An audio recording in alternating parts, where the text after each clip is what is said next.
राजू भाई, क्या मुद्दा है? पत्रकार परिषद रखी आप लोगों ने, नजीमुल्ला टीम, एनसीपी, एपी गुट, क्या मुद्दा है, क्यों बुलाया था इधर? अस्सलाम वालेकुम, नमस्ते सबसे। सबसे पहले तो आप तमाम पत्रकारों का हम यहाँ पर स्वागत करते हैं हमारे ऑफिस के अंदर।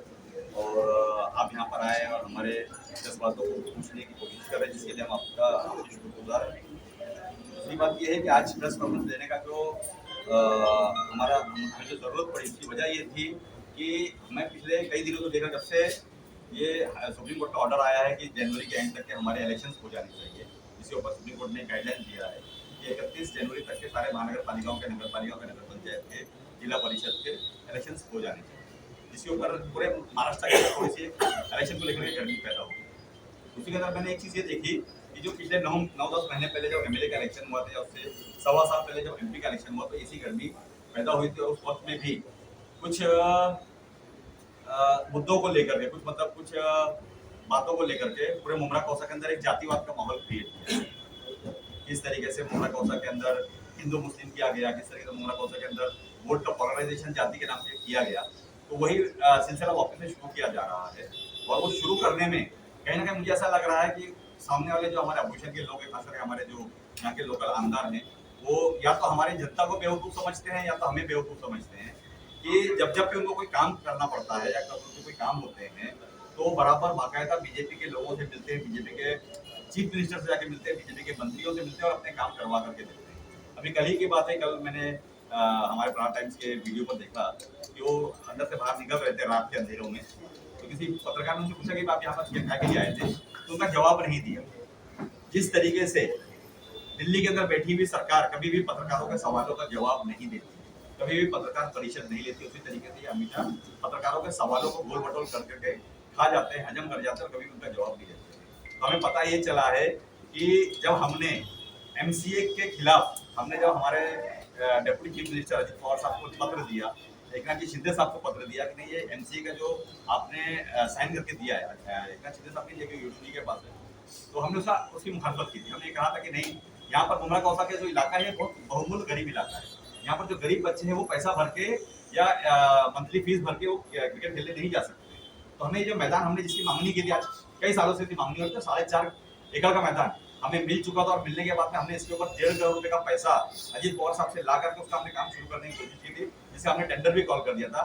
मगर उसी को मद्देनजर रखते हुए इन्होंने क्या किया कि फौरन आनंद फार्म के अंदर जाके एमसीए से करार करवा लिया। एमसीए से करार करने के बाद एकनाथ शिंदे साहब को बोला कि बहुत बड़ा एमसीए का यहाँ पे वो ला रहा हूँ, ब्रांच ला रहा हूँ, आपसे साइन कर दिए, मुमरा होने के लिए बहुत भला हो गया। तो उनकी दिशा भूल की गई और वो हो गया। होने के बाद में हमने जब इसके पीछे हमने जब हमने अपोज किया इसको और अपने इसके ऊपर बाकायदा पत्र व्यवहार किया, लेटरबाजी की, तो ये कहीं ना कहीं मामला उन्हें ऐसा लग रहा था कि मामला कैंसिल हो जाएगा, उनकी बहुत बड़ी बेइज्जती और बहुत बड़ी फजीती होगी। तो उसी के लिए आनंद फानंद में कल हमारे इस सूबे के चीफ मिनिस्टर देवेंद्र फडणवीस साहब के पास गए थे मिलने के लिए।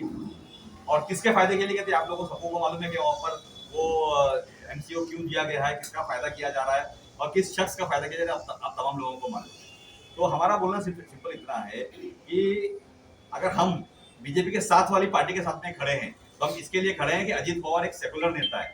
जब जब भी मुसलमानों को कभी भी कहीं पर भी अगर वो मुसलमानों को तकलीफ आई, चाहे वो कुर्बानी कमेटी को लेकर के हो, बकरा को लेकर के हो, विशालगढ़ को लेकर के हो, या कहीं पर भी मस्जिद और मदरसों को लेकर के हो, अजित पवार ने बेबाकी के साथ में हमारा साथ दिया है। ये आप तमाम लोग जानते हैं। तो हम उनके साथ में, हम बीजेपी के साथ में नहीं है। हम आज भी बीजेपी के खातम में खड़े हैं और इंशाल्लाह जब तक जिंदा जब तक खड़े रहेंगे, क्योंकि वो हमारा एक धार्मिक उसूल है कि जो हमारे धर्म के खिलाफ है हम उसके खिलाफ है। मगर जो लोग यहाँ पर धर्म का नारा लगा रहे हैं, अपने आप को एक सेकुलरिज्म और मुसलमानों का बहुत बड़ा नेता मानते हैं, वो बाकायदा अपने हर काम के लिए, चाहे वो हमारी अपनी एजेंसी लेनी हो तब बीजेपी के पास जाते हैं, आरएसएस के पास जाते हैं, एमसी के लिए बीजेपी आरएसएस के पास जाते हैं। अभी आपको एक बात बताता हूँ, पिछले आज 10 रोज पहले की बात है, हमारा एक मुमरा कौसा के डीपी रोड के टेंडर को लेकर के हमारी कुछ मांगे हुई थी और हमने इसके लिए हमारे एडीडीपी को यहाँ पर बुलाया था। शायद आप सब लोग हमारे साथ में वहाँ पर थे मौजूद। लाने के बाद में हमने कुछ रस्तों को फाइनल किया और रस्तों को फाइनल करने का उसे ऐसा लगा कि एक जफर नुमानी साहब का बहुत बड़ा काम था, नेहा नाइक मैडम का एक काम था, मेरा एक काम था। उन्हें ऐसा लगा कि मेरे हाथ से जमीन खिसक जाएगी, तो उन्होंने आनंद फानंद के अंदर उसको चेंज करवाया। जब हमने जाके सीएम कमिश्नर साहब के पास जाकर के हमने गुहा लगाई, साहब जब हमारी बात पहले आपसे हो चुकी है, हमारे लेटर्स पुराने, इनके लेटर 2019 के लेटर है उसी रोड को लेकर के, बराबर जफर भाई। तो जब हमने उस लेटर के बारे में बात की और कहा कि जब फैमिली हमारी पहले की है हम सत्ता में और हमने आपको इतना पैसा ला करके दिया है, तो आपका फर्ज है कि हमारे हमारे काम पहले होने चाहिए। तो उन्होंने कहा कि नहीं, मुझे ऊपर से फोन आया। मैंने पूछा, किधर से फोन आया था भाई? तो उन्होंने साफ, मतलब ये ऑफ द रिकॉर्ड आपको बोल रहा हूँ, उन्होंने साफ कहा कि मुझे सीएम साहब का फोन आया। अब मुझे ये बताइए कि जब आप सीएम को गाली दे रहे हैं, बीजेपी को गाली दे रहे हैं, आरएसएस और जनता को गाली दे रहे हैं, तो फिर उनसे काम क्यों लेते हैं?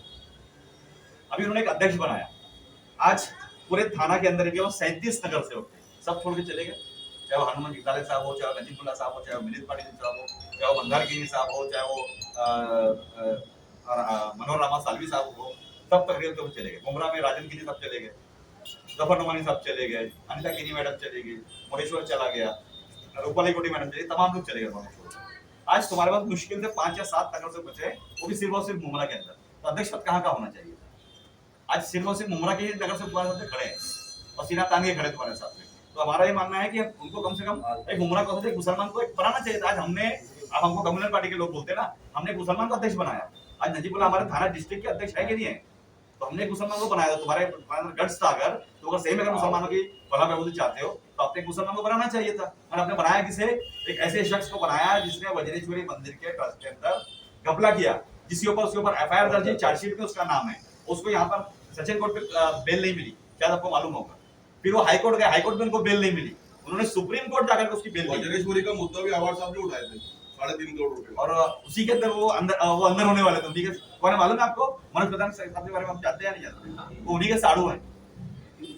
तो ये कहीं ना कहीं नेपोटिज्म हमें दिख रहा है कि अपने मतलब अपने घर के लोगों को बना के रखो ताकि वो भाग नहीं पावे और मेरी इज्जत बरकरार रहे। आज सुहास देसाई सबको बनाया था, वो हमारे पास आ गए। ऐसी बहुत सारी चीजें जो आपको मैं बोलना चाहता हूँ। अभी जब से शिवसेना और मन से एक हुई है, आप देख रहे हैं कि इंडिया अलायंस ने उनको कबूल नहीं किया है। कल ही हमारे जो सूबे के जो कांग्रेस के अध्यक्ष है सकपाल साहब, उन्होंने कहा है कि नहीं, अभी तक हमने मनसे के बारे में हमारी कोई बात शिवसेना से हुई नहीं है। उसके बावजूद थाना के अंदर कोई प्रोटेस्ट होता है तो ये बराबर मनसे के अविनाश यादव के साथ में खड़े रहते हैं। स्टेज प्रोग्राम होता है, साथ में खड़े रहते हैं। गणपति मंडल में साथ में खड़े रहते हैं। क्या बोलते हैं उसको, दही हंडी में उनके साथ में खड़े रहते हैं। दीपावली में उनके साथ खड़े रहते हैं। दशहरे में उनके साथ खड़े रहते हैं। ये वही शख्स है जिसने मुमरा के बारे में कहा था कि मैं चैलेंज करता हूं कि मैं आकर के कौसा जाम मस्जिद का लाऊंगा, अपने हाथों से निकालूंगा। हमने उस चैलेंज को कबूल किया था। हमने कहा था बारे में करता हूं मैं, आइए और निकाल के दिखाइए। उन्होंने यहाँ तक कहा था कि म्युनिसिपल कॉर्पोरेशन को और फॉरेस्ट डिपार्टमेंट को लेटर दिया था कि जितने भी दरगाहें हैं उन दरगाहों को तोड़ा जाए जो पब्लिक प्रॉपर्टी के ऊपर है। तो मुझे एक बात बताइए, जो शख्स आज खुले तौर के ऊपर हमारे खिलाफ बातें कर रहा है, उसको तुम अपने साथ में लेकर के घूम रहे हो, तो ये कौन सा, कहाँ का सेकुलरिज्म है?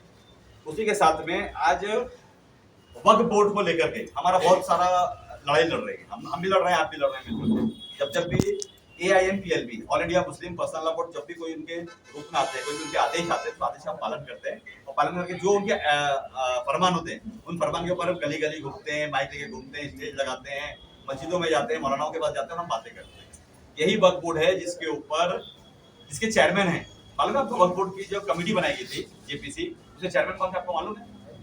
जगदम्बिका पाल साहब थे।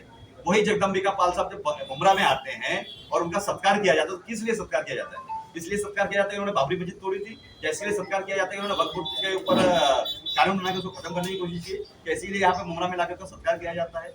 उसी के अंदर जब वक्फ बोर्ड का वोटिंग होती है, तो उस वोटिंग के अंदर पूरे हमारे महाराष्ट्र के सूबे की तरफ से हमारा एक नुमाइंदा है जिसे हमें बाल्या मामा, जिसे चुना गया था वक्फ बोर्ड की टीम के अंदर। मालूम है आपको या नहीं मालूम? मालूम है। वही बाल्या मामा जब वोटिंग होती है तो वोटिंग के अंदर वो एब्सेंट होता है, वो वोटिंग के अंदर नहीं मौजूद। जब उनसे कारण पूछा गया, मुसलमान नेताओं ने पूछा, मैं समझता हूँ शायद मेरे ख्याल से अबू हाशिम असदुल अवीसी साहब ने उनसे पूछा था कि भाई आप तो सेकुलरिज्म का इतना ढोंग पीट रहे हो, तो आप मौजूद क्यों नहीं? तो उन्होंने क्या कहा मालूम है? नहीं, मेरे को फूड पॉइजनिंग होती, मेरा पेट खराब, इसलिए मैं नहीं पहुंचा। जैसे छोटी सी वजह देकर के वो नहीं आए। अमोल कोले साहब जो शरद पवार साहब के पार्टी के MP हैं, वो उसके अंदर एब्सेंट रहे। शरद पवार साहब खुद जो सेकुलरिज्म के बहुत बड़े देवता माने जाते हैं देश के अंदर, वो खुद उसके अंदर मौजूद नहीं है। तो किस तरीके से हम बात करेंगे इनके बारे में कि जो कहते नहीं कथनी और करनी में फर्क है, कहते बहुत कुछ है, करते कुछ नहीं हमारे लोगों के। तो ये हमारे को समझने की जरूरत है। वर्षा गायकवाड़ मैडम जब हमारे ट्रेन ब्लास्ट के आरोपियों को हाईकोर्ट ने बाइज्जत बरी किया, तो उनका एक स्टेटमेंट आया था, शायद आपने सुना होगा। क्या कहा था उन्होंने? कहा था कि नहीं, ये गलत हुआ, इसके खिलाफ आप सुप्रीम कोर्ट में जाएंगे। जबकि सरकार, जो महाराष्ट्र की सरकार है, वो नहीं गई, पर वो कहती है कि नहीं हम जाएंगे। तो ये कहाँ का सेकुलरिज्म है? क्या हाईकोर्ट ने गलती से उनको बाइज्जत बरी किया था? सबूतों के अभाव के अंदर ही उनको बाइज्जत बरी किया गया था ना। तो ये हमें समझने की और सोचने की जरूरत है कि इस शहर के अंदर किस तरीके से बीजेपी के लोगों को अपने घर पे बुलाकर उनका सत्कार किया जाता है, उनके घर पे जाके मिठाइयां और खाने खाए जाते हैं। और ऐसे लोग चाहे वो अविनाश यादव जैसे लोग हों, चाहे वो हमारे राजन विचारे साहब, आपको राजन विचारे साहब के बारे में बता दूं मैं कि जब वो एमपी थे तो दिल्ली के अंदर पार्लियामेंट के अंदर कुछ खाने कैंटीन के अंदर खाने को लेकर के बवाल हुआ था, शायद आपको मालूम होगा। उसके अंदर एक शख्स जो था वो बेचारा रोजे से था, तो उसके मुंह के अंदर रोटी ठूसी गई, तो उसका रोजा तोड़ दिया गया था। तो ऐसे शख्स जो हमारे मुसलमानों के खिलाफ है, इस्लाम के खिलाफ है, उनको साथ में लेकर के आप राजनीति कर रहे हो। और हम अगर अच्छी राजनीति कर, हम कभी भी जात पात की बात नहीं करते। आज हमारे साथ देखो कई हिंदू हमारे साथ जुड़े हुए हैं, तो हम जात पात की बात नहीं। हम क्या चाहते हैं कि मुमरा कौसा में आज हम इतने सालों से यहाँ पर राज कर रहे हैं, इतने सालों से हम यहाँ पर स्ट्रगल कर रहे हैं, इतने सालों से हम यहाँ पर नगर सेवक बनकर के बैठे हैं। हम ये चाहते हैं कि मुमरा कौसा में वाटर मीटर गटर का मसला हल हो, यहाँ पर बच्चों के एजुकेशन का मसला हल हो, यहाँ पर हॉस्पिटल का मसला हल हो, बच्चों को सही सुविधाएं मिले, यहाँ के लोगों को सही गटर और सही नाले मिले, सही यहाँ पर पानी की सुविधा हो। आज पानी का क्या हाल है आप देख सकते हैं। पूरे मुमरा कौसा में हाहाकार मचा हुआ पानी को लेकर के। पूरे मुमरा कौसा में थोड़ी सी बारिश में पानी भर जाता है नालों को लेकर के। हम उसके ऊपर काम कर रहे हैं। मैं आपको ऑन द रिकॉर्ड कहता हूँ कि हमने 83 करोड़ 75 लाख रुपया नाले के लिए एकनाथ जी शिंदे साहब और श्रीकांत जी शिंदे साहब के पास से लाया। हमने स्कूलों के रिपेयर के लिए पैसा लाया, इसका काम चालू है। अब जाके तमाम चारों स्कूल में जाके देख सकते हैं, चाहे वो एफएमएलए की स्कूल हो, चाहे वो आइडल मार्केट की स्कूल हो, चाहे वो हमारे बाजारपेट की स्कूल हो, चाहे वो हमारे मुमरा देवी रोड की स्कूल हो। चारों स्कूलों के माशाल्लाह काम चालू है। 80-90% काम पूरे हो चुके हैं। तो हम चाह रहे हैं कि मुमरा कौसा के अंदर हम लोगों के चेहरों पर मुस्कान कैसे आए, लोगों की जो जिंदगी है, daily day to day life है, उसमें कैसे उनके अंदर आसानी हो, इसके ऊपर हम काम करने की कोशिश कर रहे हैं। और हो रहा क्या है, हमें बस जातिवाद में उलझाया जाता है। आज हमारी एक बहन है अश्विन राउत मैडम, उन्होंने यहाँ पर एक प्रेस कॉन्फ्रेंस जिसके ऊपर कुछ बातें उन्होंने कही, हो सकता है किसी को बुरी लगी हो, और उसमें वर्गलाया गया। बहुत सारे ऐसे हमारे मुमरा कौसा के मौलाना जिनको कहा गया नहीं, आप लोगों को कहा गया है आप जाके प्रेस कॉन्फ्रेंस लीजिए। बाद में जब उनको पिक्चर समझ में आई, क्लियर समझ में आई कि नहीं ये तो एक पॉलिटिकल स्टंट किया जा रहा है, तो वो लोग पीछे हट गए, उन्होंने नहीं ली प्रेस कॉन्फ्रेंस। तो ये हमारे लोगों को, हमारे मुमरा कौसा के लोगों को समझने की जरूरत है। और आपसे बड़ा माध्यम हमारे पास नहीं है, क्योंकि हम एक घर तक पहुंच सकते हैं, आप हजारों घर तक पहुंच सकते हैं। हमने आज हमारी प्रेस कॉन्फ्रेंस बुलाने का मकसद यही था कि हम आपके जरिए से पूरे मुमरा कौसा के लोगों को हम मैसेज देना चाहते हैं कि अगले 2 महीने 3 महीने 4 महीने जब भी इलेक्शन होंगे, तो हम आपके मुद्दों को लेकर के इलेक्शन लड़ेंगे। और आपको भी यही सोचना पड़ेगा कि हमारे मुमरा के मुद्दे हल कैसे हो, हमारे मुद्दा में ट्रैफिक का मसला कैसे हल हो, हमारे मुमरा के अंदर हॉकर्स का मसला कैसे हल हो, पानी का मसला कैसे हल हो, गटर का मसला कैसे हल हो, हॉस्पिटल का मसला कैसे हल हो, एजुकेशन का मसला कैसे हल हो, इसके ऊपर हम बात करेंगे और हम कर रहे हैं। सर टोरेंट का मसला कैसे हल हो? देखो टोरेंट का मसला ऐसा है कि जो एग्रीमेंट हुआ है, आपको मैं सिर्फ उदाहरण बता देता हूँ मैं, जब पहली मरतबा मोनोरेल चालू की गई थी वडाला से लेकर रानी करके, तब उसको रिलायंस अनिल अंबानी साहब की रिलायंस कंपनी ने लिया था और उन्होंने उसका फीस रखा, जो टिकट रखा था थोड़ी सी ज्यादा रखी थी, जिसके ऊपर स्टेट गवर्नमेंट ने जाकर के उसको चैलेंज किया था, हाईकोर्ट ने अनिल अंबानी के फेवर में फैसला लिया था। तो जो करार किया गया वो स्टेट गवर्नमेंट से किया गया है। वहां पर हम जैसे छोटे मोटे लोग जो सिर्फ एक नगर सेवक पद के लोग हैं, हम हमारे हाउस में जाकर के टोरेंट की बात नहीं कर सकते। उसके लिए आपको ये सवाल जो है हमारे जो विधायक हैं उनसे करना पड़ेगा, क्योंकि उसका भी आपके पास सबूत है कि जब उन्हीं की वाइफ रुता अवार्ड मैडम ने जब उनसे सवाल किया गया तो उन्होंने कहा था कि नहीं मुमरा कौसा में एमएससीडीसीएल की जो मेंटेनेंस और सर्विसेज जो है वो बहुत बेकार है, जिसकी वजह से हम चाह रहे हैं कि हमें कोई प्राइवेट कंपनी आए, हम टोरेंट को, रिलायंस को, अडानी को हम देना चाहते हैं। ये शायद आप सभी के पास वीडियो होगा, तो ये आप साफ समझ सकते हैं कि कौन इसको टोरेंट यहाँ पर लाया है और क्यों नहीं हटेगी। उसी के साथ में रुता अवार्ड मैडम ने एक बात और कही थी कि मैं थाना में रहती हूँ और थाना के अंदर मैं बीजेपी को वोट देती हूँ। ये आपने सुना था या नहीं सुना था? वीडियो है उसका, आज भी सभी के पास वीडियो होगा। तो जो लोग अपने आप को जब वहां पर अपने घर के अंदर रहते हैं, अपने इलाके में, अपने माशरे के अंदर बीजेपी को सपोर्ट करते हैं और यहाँ करके गालियां देते हैं, तो ये हमारे मुमरा कौसा के लोगों ने अपने आंख को खोल करके थोड़ा सा सियासी शऊर को ला करके, थोड़ा पॉलिटिकल मेजॉरिटी को ला करके समझने की जरूरत है कि मुमरा कौसा में काम नहीं होगा। मुमरा कौसा में सिर्फ और सिर्फ जातिवाद होगा और जातिवाद के अंदर हमारे बहुत सारे मुमरा कौसा के काम रखते चले जाएंगे।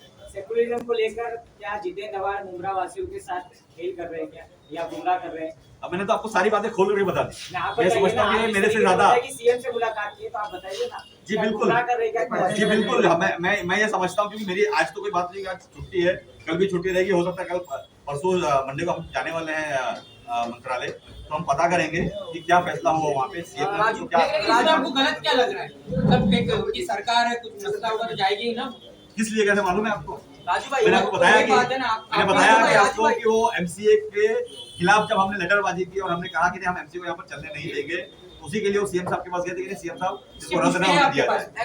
अकॉर्डिंग टू एबीपी माझा हाँ। उस पे साफ तौर पे कहा है कि जो एमसी का चुनाव होने वाला है हाँ। उसके अंदर जो है गठबंधन करके हाँ। देवेंद्र फडणवीस साथ में जो जितेंद्र आवाड खड़े होने वाले जी। हैं, ऐसा भी जो है एबीपी माझा को हो सकता है, मुझे इसके बारे में मालूमात नहीं, तो मैं इसके बारे में रोशनी नहीं डाल सकता हूँ, पर हो सकता है क्योंकि एमसीए की बात करें, अभी आपने कहा कि वहाँ किसी मीडिया वाले ने पूछा था तो जवाब नहीं दिया था। नहीं दिया जवाब। क्या नहीं, आप सोचते हैं एमसीए का इतनी पुष्टि के साथ क्यों कह रहे क्या हैं? सोच रहे हैं MCA की बात करें? हमें एमसीए के बारे में हमें वहां से जो वर्षा बगला है, देखो वर्षा बगले पे 2.5 साल मैं भी रहा हूँ। जब हमारे एकनाथ जी शिंदे साहब सीएम थे तो वर्षा बगले पे मैं ही रहा करता था, मैं ही संभाला करता हुआ। तो हमारे भी कुछ सोर्सेस है जो मैं आपको नहीं बता सकता, मगर मुझे मालूम है कि वो किस लिए गए थे और क्या कहा उन्होंने। इसलिए मैं चैलेंज करने बोल लेकिन रहा हूँ। आवाम तो एमसीए से नाराज है, शहर के युवा नाराज है, तो हो सकता है उसे रोकने के लिए गए हो, ये भी तो हो सकता है। वही तो मैं तो वही बोल रहा हूँ ना कि मैं तो रोकने के लिए गए, एमसीए नहीं है, एमसीए को नहीं हटाया जाए इसके लिए गए नहीं, थे। हो सकता है ना उसको रोकने के लिए भी गए हो जा सकता है। हाथी के दांत दिखाने के और खाने का और। तो अभी आपका क्या है कि एमसीए को हटाना है या एमसीए यहाँ पर हम इसके लिए डे 1 से, जिस दिन एमसीए के साथ में करार किया उस दिन से हम उसके खिलाफ खड़े हैं, और जब तक कि हमारी जान रही हम खड़े रहेंगे उसके खिलाफ। इसके अलावा जो जफर भाई आप बोलिए, तो जो तमाम होगा कंपनी को लेकर शहर में चर्चा है, उस पर आप लोगों की क्या कहना है? देखिए, उस पर अश्विन भाभी ने अपना चैनल क्लियर किया। उनको ऐसा कुछ तमाम शहर के कुछ उलमाओं ने शहर के तमाम उलमाओं को ये बताया कि ये जो अश्विन भाभी का स्टेटमेंट है वो तमाम उलमाओं के खिलाफ है। लेकिन मैंने एकदम साफ लफ्जों में कहा था और अश्विन भाभी ने कहा था कि जो लोग इलेक्शन में किसी एक पार्टी का प्रचार कर रहे थे, हम सिर्फ उनको बारे में कह रहे हैं कि अगर उनको उस पार्टी से मोहब्बत है तो पार्टी को ज्वाइन कर लें। उसके बावजूद भी उनको लगा कि नहीं, ऐसा कुछ उलमाओं ने उनको कहा कि भाभी आपको इस तरीके का स्टेटमेंट नहीं करना चाहिए। भाभी ने इंसानियत के नाते और शहर का माहौल खराब ना हो इस नाते उन्होंने कहा कि अगर मेरे स्टेटमेंट से किसी को दिली तकलीफ पहुंची है तो मैं उसको माफी चाहता हूँ। लेकिन सवाल अहम यह है कि रात के अंधेरे में क्यों जाते हैं? दिन के उजाले में जाओ ना। दिन भर टाइम चिनागोद के जाओ। अरे भाई, मैं तो यही कहता हूँ। देखो, मैं तो हमेशा कहता हूँ कि कुछ लोग बुर्का पहन करके जाते हैं और रात के अंधेरे में, अरे दिन के उजाले में जाओ। अगर मुझे किसी से मिलना है, मुझे अगर राजन भाई से मिलना है तो मैं दिन के उजाले में जाऊंगा, मैं रात के अंधेरे में नहीं जाऊंगा। बुर्का पहन के कौन जा रहा है? अरे भाई, यही है ना अंधेरे में जब नहीं, आपके मीडिया। सवाल से तो लग रहा है आवाज साहब गए। अरे भाई, आप लोग तो खुद मीडिया पर्सन है, आप लोग को तो खुद मालूम है। वीडियो आप लोगों ने चलाई है, मीडिया के लोगों ने जब उनसे सवालात किए तो उन्होंने कहा अरे बाबा ये न कोई क्यों, वाई क्यों नहीं?